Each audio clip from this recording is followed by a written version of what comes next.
Hello YouTube, I am Jax Colon, and this is my review of The Unbearable Lightness of Being.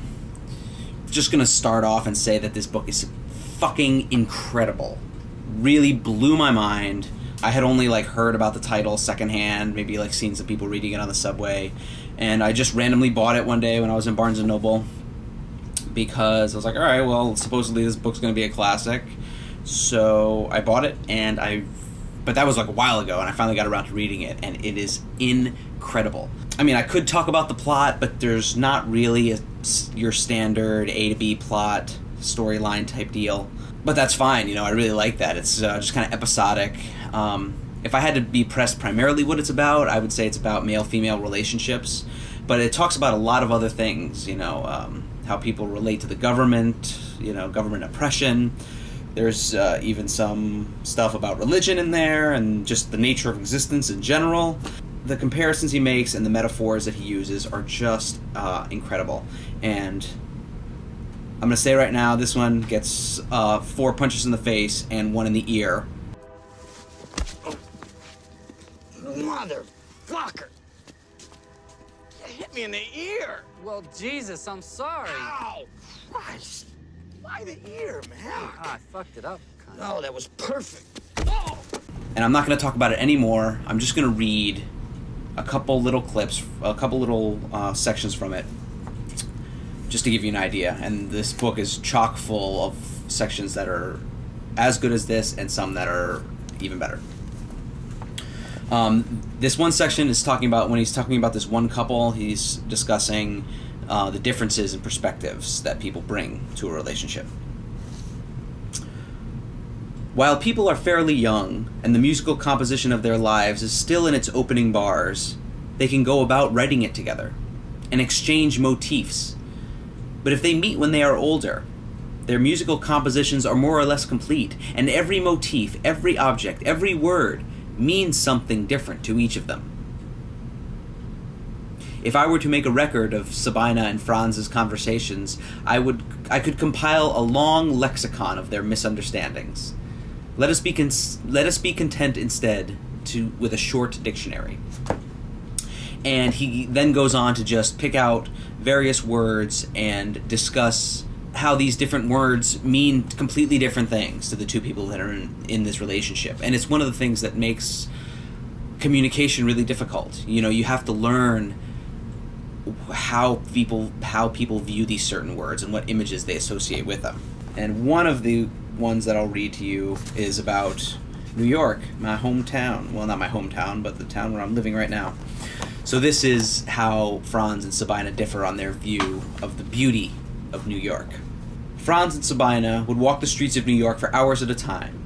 The view changed with each step, as if they were following a winding mountain path surrounded by breathtaking scenery. A young man kneeling in the middle of a sidewalk praying. A few steps away, a beautiful black woman leaning against a tree. A man in a black suit directing an invisible orchestra while crossing the street. A fountain spurting water and a group of construction workers sitting on the rim eating lunch.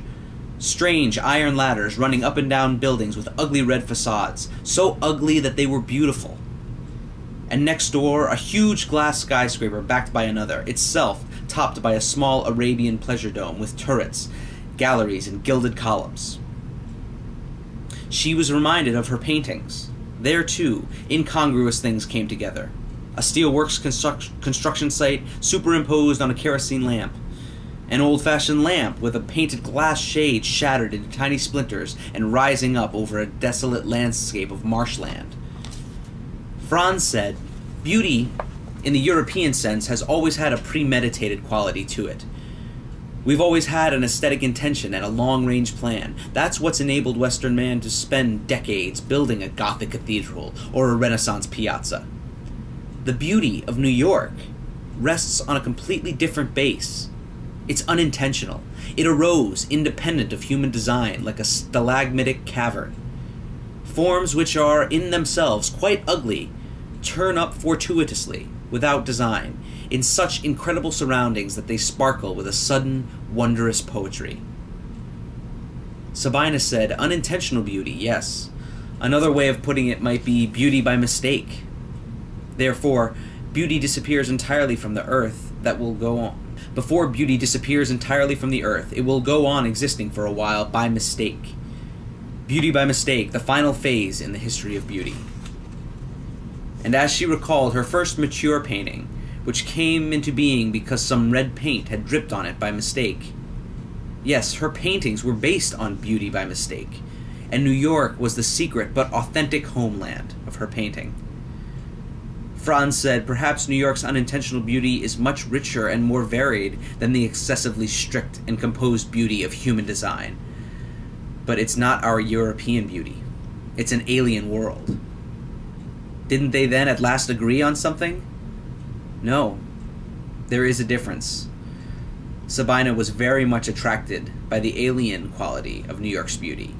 Franz found it intriguing but frightening. It made him homesick for Europe. So, if you sat through that okay, and you're intrigued to read some more, I would highly recommend this. I've recommended this to like several of my friends, so I even have a waiting list amongst my friends on who I'm going to lend this book to. So, Unbearable Lightness being, read it immediately. 5 punches in the face, and one of those is right in the ear. I'll see everyone next time. That's my little ending song.